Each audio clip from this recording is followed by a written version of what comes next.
পয়লা August থেকে রাজ্যে শুরু হয়েছে জনগণনা। এই জনগণনার একটি গুরুত্বপূর্ণ বিষয় হলো এই প্রথমবার হবে ডিজিটাল সেন্সাস, অর্থাৎ ডিজিটালি কিন্তু আপনি আপনাদের সমস্ত তথ্য অনলাইনে আপলোড করতে পারবেন। তবে ফর্ম সাবমিট করে দিয়ে হাত তুলে দিলে কিন্তু হবে না, কারণ আপনারা যে 11 ডিজিটের সেলফ এনিউমারেটর ইউনিক আইডি পাবেন, সেই আইডি কিন্তু আপনাদের সামলে রাখতে হবে। নমস্কার, আপনারা দেখছেন কলকাতা টিভি, সঙ্গে রয়েছি আমি আয়ুষী। শেষ জনগণনা হয়েছিল 2011 সালে। তারপর কথা মতো 2021 সালে জনগণনা করা সম্ভব হয়নি, কারণ সেই সময় চলছিল কোভিড। তারপরে ডেট পিছোতে পিছোতে শেষমেশ 2026 থেকে শুরু হয়েছে জনগণনা। এই জনগণনার একটি বিশেষত্ব হচ্ছে যে ডিজিটাল সেন্সাস।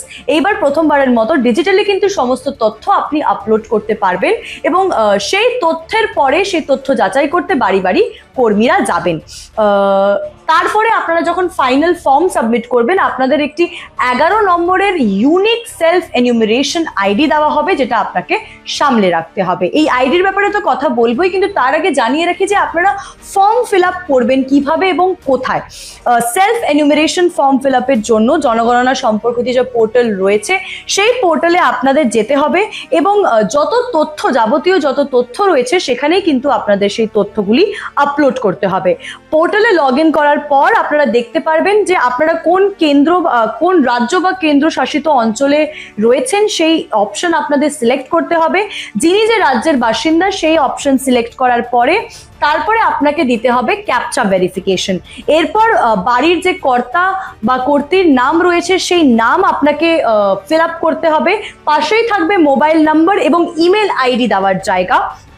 তৃতীয় ধাপে থাকবে ভাষা পছন্দের বিষয়। সেখানে ইংরেজির পাশাপাশি 15টি আরো ভারতীয় ভাষার অপশন কিন্তু রয়েছে।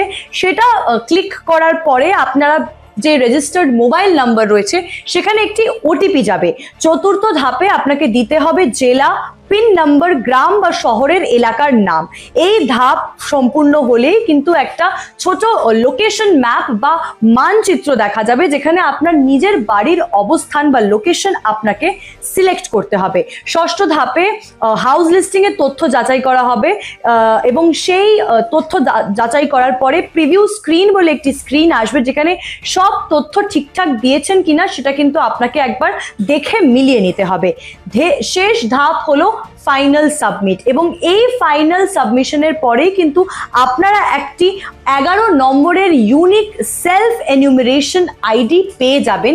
এবং এই 11টি যে ডিজিট আপনারা পাচ্ছেন, সেই ডিজিট কিন্তু আপনাদেরকে খুব সাবধানে রাখতে হবে, কারণ শেষ যখন লাস্ট ভেরিফিকেশনের সময় যখন এনিউমারেটর আপনার বাড়িতে তথ্য যাচাইয়ের জন্য আসবেন, তখন তারা কিন্তু আপনাকে এই ডিজিট, 11টি ডিজিট যে আপনারা ফাইনাল ফর্ম সাবমিট করার পরে পেয়েছেন, সেই ডিজিটের নাম্বার জিজ্ঞেস করবে, এবং তারপরে কিন্তু শুরু হবে আপনার তথ্য যাচাই। মানে এনিউমারেটর কিন্তু ওই 11টি ডিজিট পাওয়ার পরেই আপনার তথ্য যাচাইয়ের প্রক্রিয়া শুরু করবে। আরও একটি বিশেষ ব্যাপারে যেটা জানিয়ে রাখা উচিতই, যে কোনো ভুল তথ্য, অর্থাৎ ভুল বয়স, ভুল ঠিকানা, ভুল প্রধানের নাম, কিছু কিন্তু ভুল দেওয়া যাবে না, কারণ আপনি যদি ভুল তথ্য ডিজিটাল পোর্টালে আপলোড করেন, সেটা কিন্তু একটি আইনত দণ্ডনীয় অপরাধ। আরও খবরের জন্য চোখ রাখুন কলকাতা টিভির পর্দায়, রাত দিন 7 দিন।